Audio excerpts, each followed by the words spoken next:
शिवसेना के राज्यसभा सांसद संजय राउत की पत्नी वर्षा राउत आज भी प्रवर्तन निदेशालय के सामने पेश नहीं होंगी। ईडी ने पीएमसी बैंक घोटाले केस में वर्षा राउत को समन किया था। 29 दिसंबर यानी आज पेश होने के लिए कहा था। जानकारी ये है कि वर्षा आज ईडी दफ्तर नहीं जाएंगी। वो 5 जनवरी को ईडी अधिकारियों के सामने पेश होंगी। इससे पहले भी वर्षा राउत को समन किया जा चुका है, लेकिन वो ईडी की जांच में शामिल नहीं हुई हैं। बता दें कि वर्षा राउत को ये नोटिस पीएमसी बैंक घोटाले केस में भेजा गया, जिसकी जांच ईडी कर रही है। वहीं ईडी के नोटिस पर संजय राउत ने कहा कि हम कानून को मानते हैं।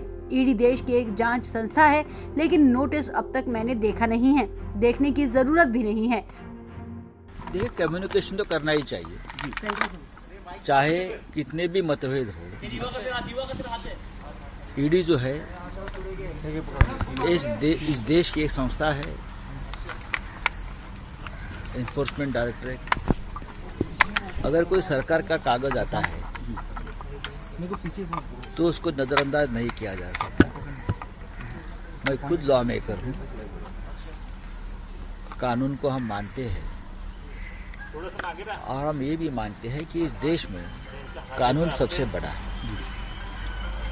चाहे कानून को कोई अपने कब्जे में क्यों न ले या दबाव में क्यों न ले, फिर भी हम लोग कानून को मानते हैं और कानून को मानेंगे, कानून का आदर भी करेंगे। जो बात हमको जनता के सामने रखनी थी वो मैंने कल की पत्रकार परिषद यानी प्रेस कॉन्फ्रेंस में मैंने बता दी।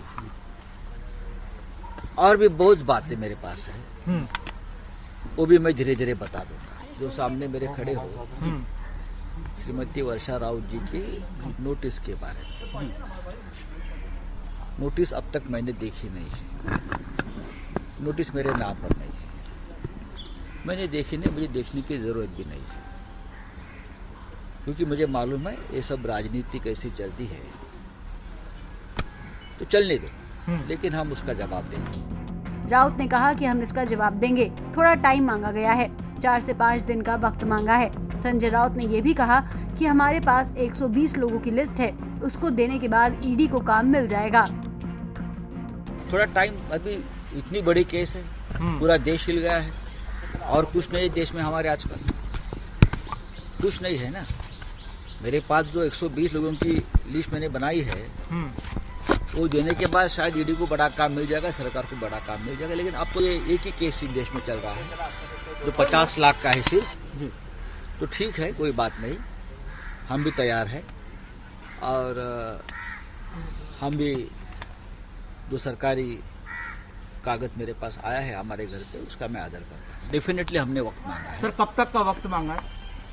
2-4 दिन का वक्त मांग लेंगे हम, ऐसा कोई बहुत बड़ी बात नहीं है। जी जी, हमारे पास छुपाने के लिए कुछ नहीं है जी। जो भी है हमारे पास, उसका पूरा ब्यौरा हमने एफिडेविट में दिया है, पार्लियामेंट के इनकम टैक्स के जो रिटर्न भरते हैं उसमें दिया है। जो छुपाने वाले होते हैं वो भाग कर चले जाते हैं या एजेंसी को मैनेज करने में लगते हैं। हमको कोई जरूरत नहीं। तो हमारे पास खुली किताब है जी।